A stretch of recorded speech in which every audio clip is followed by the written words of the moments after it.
Ang bulahan nga pagsimba sa adlaw sa pagkayab miabot na. Karon, tun-an nato ang pulong sa Dios uban sa sermon nga giuluhan, usa ka instrumento sa gahom sa Dios, pag-ampo. Karon, atong gisaulog ang pagkayab ni Hesukristo gikan sa bukid sa Olibo. Duha ka libo ka tuig ang milabay, iyang gibili ng iyang katapusang instruksyon ngadto sa iyang mga tinun-an. Mahimong akong mga saksi sa Samaria ug hangtod sa kinatumyan sa yuta. Ang mga tinun-an gusto makadawat sa gahom sa Dios. Nahibaluan nga ang misyon dili matuman pinaagi sa tawhanong kusog. Ang labing importante nga paagi sa pagdawat sa gahom sa Dios mao ang pag-ampo. Busa, ang tanan nagtigom sa taas nga lawak ni Marcos, nagampo sa Dios sulod sa napulo ka adlaw. Pagkahuman, nakahukom sila sa pagsangyaw sa ebanghelyo sa Samaria ug hangtod sa kinatumyan sa yuta. Kini nahitabo sa panahon sa mga apostol.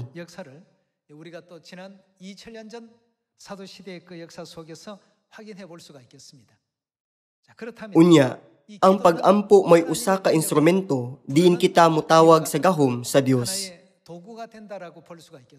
Sa pagkahibalo nga ang buhat sa ebanghelyo dili matuman kun walay pag-ampo, ilang gihalad ang ilang kaugalingon sa pag-ampo.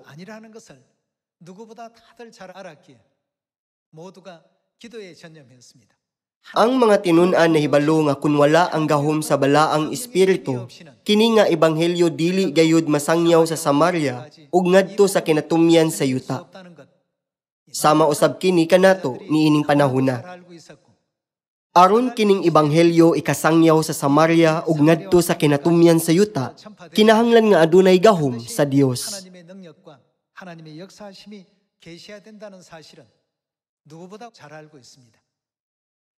Busa, gikan sa adlaw sa pagkayab ngadto sa adlaw sa Pentecostes, sila nagampo sa mainiton kaayo aron makadawat sa gahom sa Dios. Pinaagi sa adlaw sa pagkayab nga atong gisaulog karon, giablihan sa Dios ang dalan aron magampo kita nga kinasing-kasing. Pinaagi sa iyang mga pagtulun-an, gipakita sa Dios kanato nga walay kadaugan kun walay pag-ampo. Atong ablihan ang basahon sa Acts chapter 1.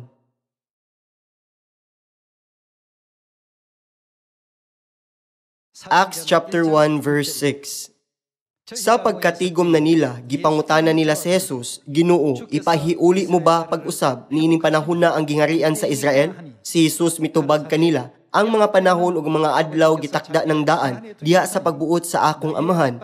Dili kamo angay magpakisayod kun kanus akini mahitabo. Apan kun mukunsad na kaninyo ang Espiritu Santo, makadawat kamo gahom ug mahimo kamong akong mga saksi sa Jerusalem, sa tibuok Judea ug Samaria ug sa tibuok kalibutan. Human niya isulti kini, gibayaw siya ngadto sa langit samtang nagtan-aw sila kaniya. Unya gisalipdan siyag panganod ug wala na nila siya makita. Samtang nagtutok sila sa langit sa pagkayab ni Jesus, may duha ka tawo nga nagbistig puti nga mitungha pagkalit ug mibarog tupad kanila. Niingon sila, mga taga Galilea, nganong nagbarog man kamo dinhi o nagsigig hangad sa langit? Si Jesus nga gibayaw ngadto sa langit mobalik sa samang paagi sa iyang pagkayab ngadto sa langit. Mao kini ang senaryo diin siya mikayab sa langit. Verse 12. Unya ang mga apostoles na malik sa Jerusalem gikan sa bungtod sa mga olibo nga may gilayon nga usa ka kilometro gikan sa syudad. Misulod sila sa Jerusalem ug misaka sa lawak sa itaas nga ilang giabutan. Sila si Pedro, si Juan, si Santiago, si Andres, si Felipe, si Tomas, si Bartolome, si Matthew, si Santiago nga anak ni Alfeo, si Simon nga patriota ug si Judas nga anak ni Santiago. Nagtigom kanunay aron mag-ampo, uban usab kanila ang mga babayi ug si Maria nga inahan ni Jesus ug ang iyang mga igsuong lalaki. Unsay ilang gibuhat? Sugod sa adlaw nga si Jesus mikayab sa langit, ang tanan kinasing-kasing nga nag-ampo. Kinitungod kay si Jesus mismo, mitudlo kanila nga ang balaang espiritu sa dili madugay mukunsad kanila. Busa, nagsalig sa iyang mga pulong, ang tanan mainitong nag-ampo.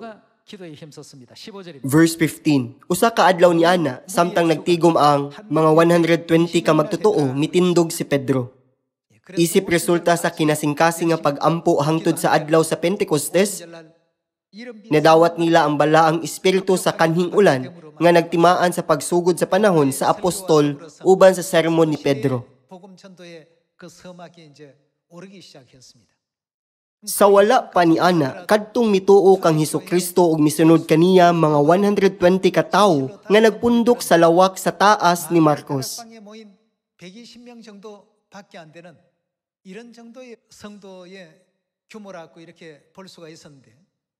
Apan, sa adlaw sa Pentecostes, 3,000 ka mga tawo ang naghinulsol ug mibalik ngadto sa mga bukton sa Dios ug ang pultahan sa ebanghelyo na abli pag-ayo. Busa atong pamatud-an pinaagi sa Biblia nga ang pag-ampo mo'y instrumento diin kita makatawag sa gahom sa Dios.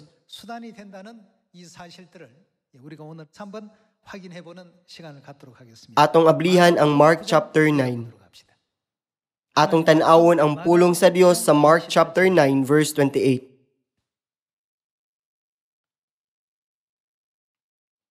Sa dihang nakasulod na si Jesus sa balay, gipangutana siya sa iyang mga tinun-an sa dihang wala nay lain nga nakadungog, nganong wala man kami makapagula sa yawa. Agig tubag si Jesus mingon, walay lain nga makapagula niining matanga sa espiritu gawas lamang sa pag-ampo. Ang senaryo sa Mark chapter 9 pamilyar kaayo kanatong tanan. Ang amahan sa batang lalaki nga giyawaan, miduol ug mihangyo sa mga tinun-an sa paghinilin sa demonyo, apan wala sila makahimo.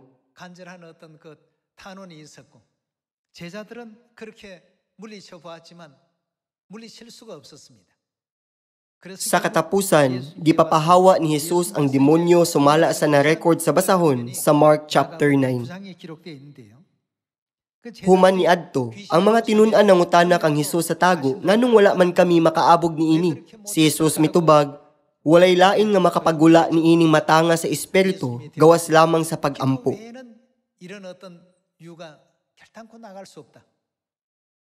Dili ba gusto ni Jesus nga sultihan sila sa pag-ampo nga kinasingkasing? Iyang gipukaw ang iyang mga tinun-an nga ang maong mga milagro mahitabo lamang pinaagi sa pag-ampo.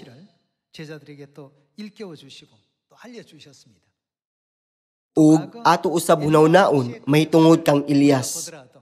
Sa bukid sa Carmel, iyang giatubang ang 850 ka mini nga mga propeta nga nagsimba kang Baal ug Asera.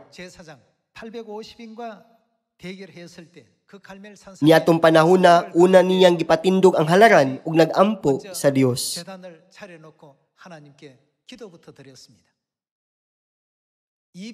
Palihog tuguti kining mga tawhana nga makaamgo nga ikaw ang matuod nga Dios. Sa dihang giatubang ni Elias ang 850 ka mini nga mga propeta sa bukid sa Carmel, pinaagi sa gahom sa pag-ampo nga ang Dios naghatag kaniyag kadaugan. Iyang gipildi ang 850 ka mini nga mga propeta ni Baal ug Asera ug gipakita ang gahom sa Dios.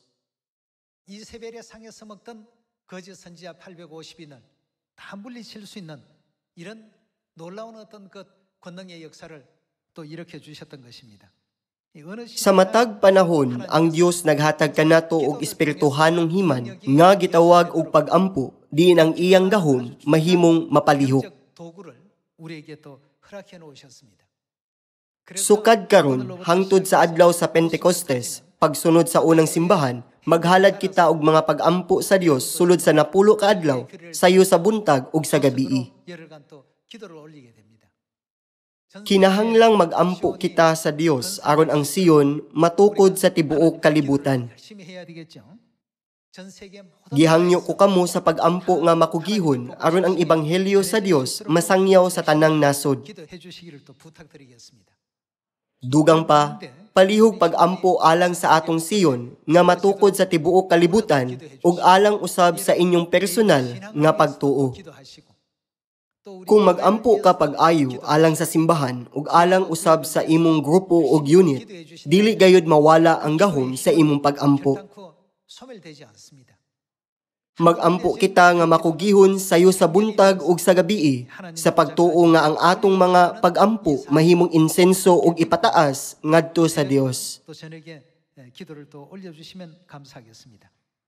Tungod kay si Jesus miingon, kini nga matang makagawas lamang pinaagi sa pag-ampo, ako nagtuo nga ang tanang mga anak sa Sion, kinahanglang adunay pagtuo sa pag-ampo. Atong tan-awon ang gisugo ni Jesus mahitungod sa pag-ampo ug unsa ang resulta. Atong pangitaon ang tubag sa Matthew chapter 7. Atong tan-awon ang Matthew chapter 7 verse 7.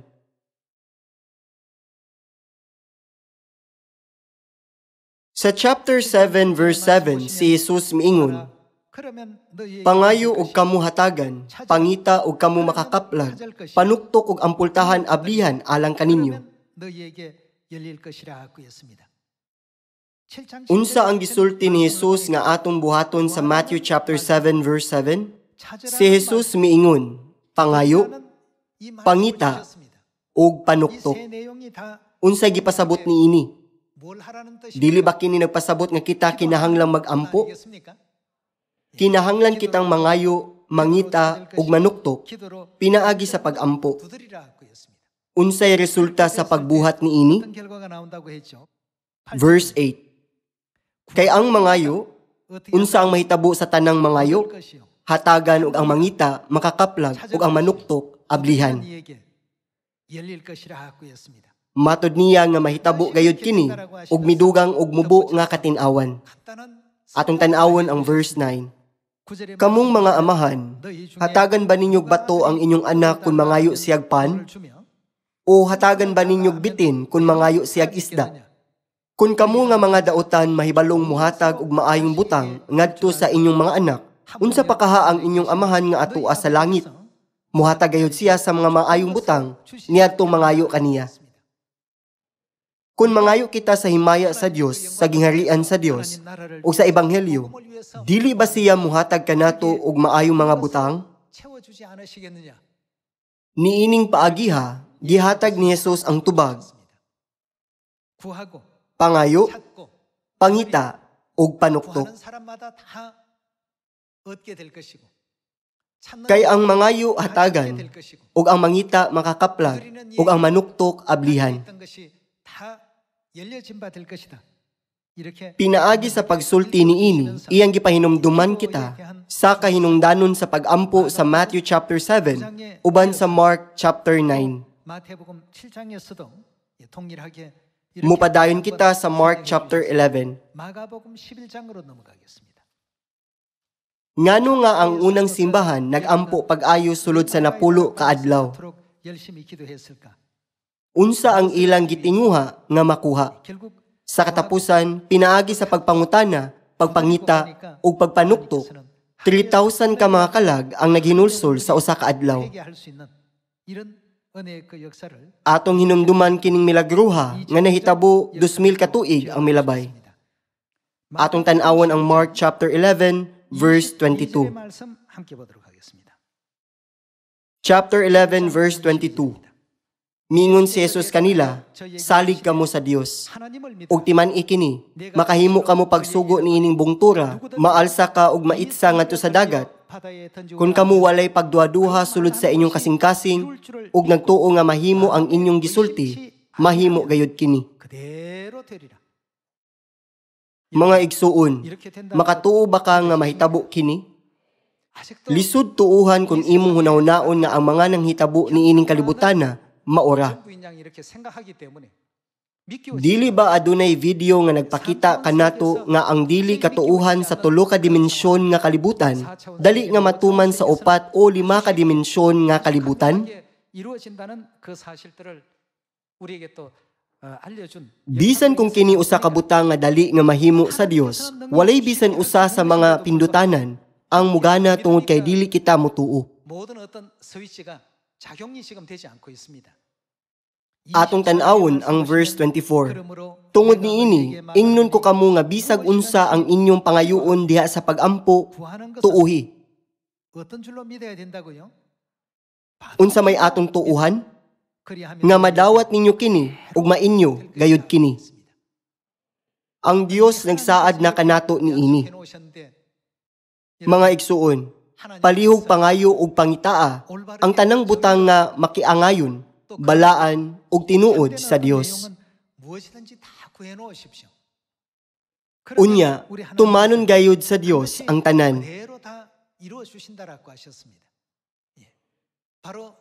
Ang ubang mga pag-ampo matubag dayon, ug ang uban tubagon human sa usa ka tuig o tingali na 10 ka tuig.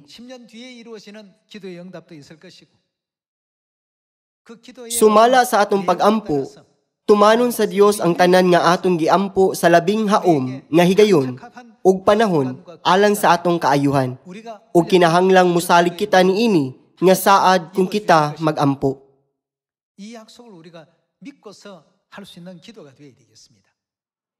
Bisan unsa pa kadaghan ang akong pag-ampo, ang Dios dili mamati sa akong mga pag-ampo. Ang paghunahuna niini nga paagi naghimo sa Dios nga bakakon. Unsa ang gisulti niini dinhi? Bisan unsa ang imong pangayuon sa pag-ampo, tuuhi nga madawat nimo kini. Usa kini ka pag-ampo nga gihalad at tubangan sa Dios. Ang Dios naghatag og ingon ka siguradong garantiya bahin sa pag-ampo. Pangayo og kamo hatagan, pangita og kamo makakaplag, panuktok og ampultahan, ablihan alang kaninyo. Mao kini ang gisaad sa Dios. Mao nga ang mga tinun-an nagkinahanglan og pag-ampo aron ilang mabuhat ang dakong misyon sa Dios. Mahimong akong mga saksi sa Samaria ug hangtod sa kinatumyan sa yuta. Pinaagi sa kinasingkasing nga mga pag-ampo sila mihangyo, palihog hatagi kami og gahom sa pagbuhat sa maong mga butang, palihog hatagi kami og kaalam ug pagtuo. Palihog ihatag kanamo ang gahom sa Dios. Palihog tabangi kami nga mahimong mga propeta ug mga trabahante nga makabuntog sa yawa ug dili mahulog sa mga tentasyon. Sulod sa 10 ka adlaw nag-ampo sila sa lawak sa taas ni Marcos. Unya, sa dihang niabot na ang adlaw sa Pentecostes, ang maong gahom na dawat, ug gikan niadtong higayuna, ang dagkong espirituhanong buhat na hitabo. Sukad niadto, ang grasya sa Dios sama sa usa ka busay nga midangat kanila ug nakatandog sa mga kasing-kasing sa mga tawo. Busa, ayaw pag-ampo nga taphaw lang, apan tuuhi nga ang Dios siguradong mutuman sa tanan nga mga pag-ampo.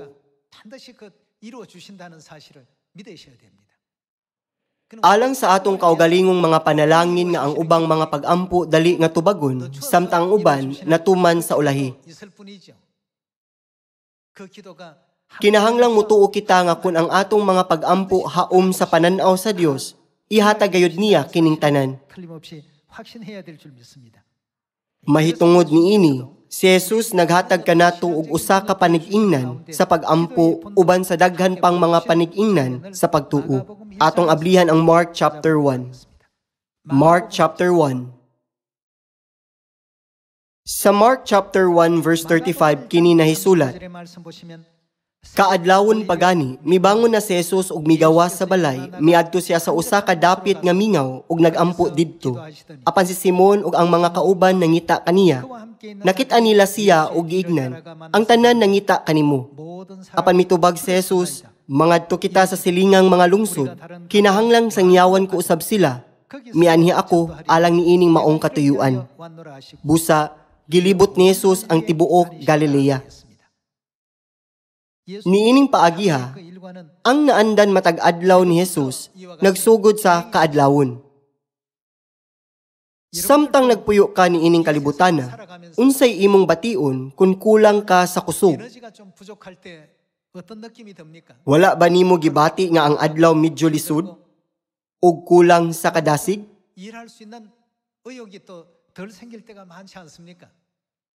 Mga igsuon, ang pag-ampo mao ang gahom sa Dios nga nagdala sa espirituhanong kusog.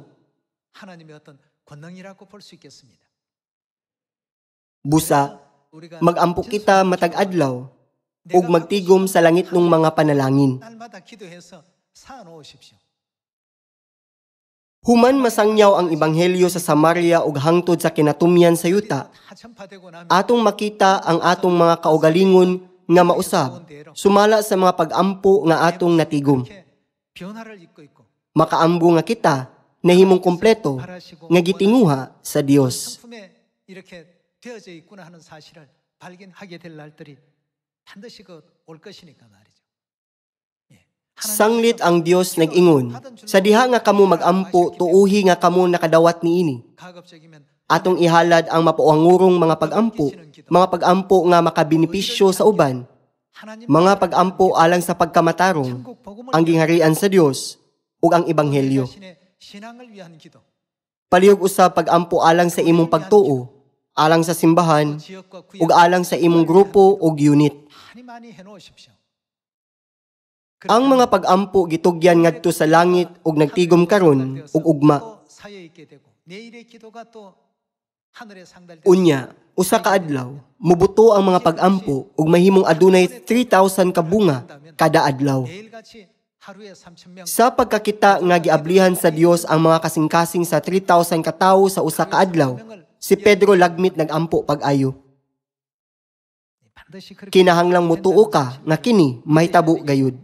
예수님께서도 Atong makita nga si Jesus naghatag og panig-ingnan sa pag-ampo. Nagtigom sa espirituhanong kusog gikan sa sayong kabuntagon ug nagpadayon sa bulahaton sa ebanghelyo nianang adlaw. 하신 그 광경을 본으로 이렇게 보여주신 것을 바라볼 때 Alang usab kanato, ang tanang espirituhanong kusog gihatag pinaagi sa pag-ampo. 우리에게 또 주어진다는 것 이거 꼭히 Palihog hinumdumi kini ug ihalad ang mainiton nga mga pag-ampo sa simana sa pag-ampo. 순절까지의 기도 주간이 다 되었으면 좋겠습니다. Ang maong gamhanang buhat mahimo pinaagi sa pag-ampo. Unsa kadako ang gugma sa Dios kanato? Siya nahigugma kanato hangtod sa kamatayon. Ang Dios kinsa nahigugma kanato labaw pa sa iyang kaugalingon, nagsulti kanato sa pagpadayon niini nga kinaiya uban sa pag-ampo. Atong ablihan ang basahon sa 1 Thessalonians chapter 5. Atong tan-awon ang 1 Thessalonians chapter 5 verse 15. Ayaw ninyo panimasli ang nagbuhat og dautan kaninyo, kundili sa kanunay buhata ang maayo alang sa usag-usa ug sa tanang tawo. Pag malipayon kamo kanunay, pag-ampo. Unsaon nato pag-ampo? 얼마간 하라고 했습니까?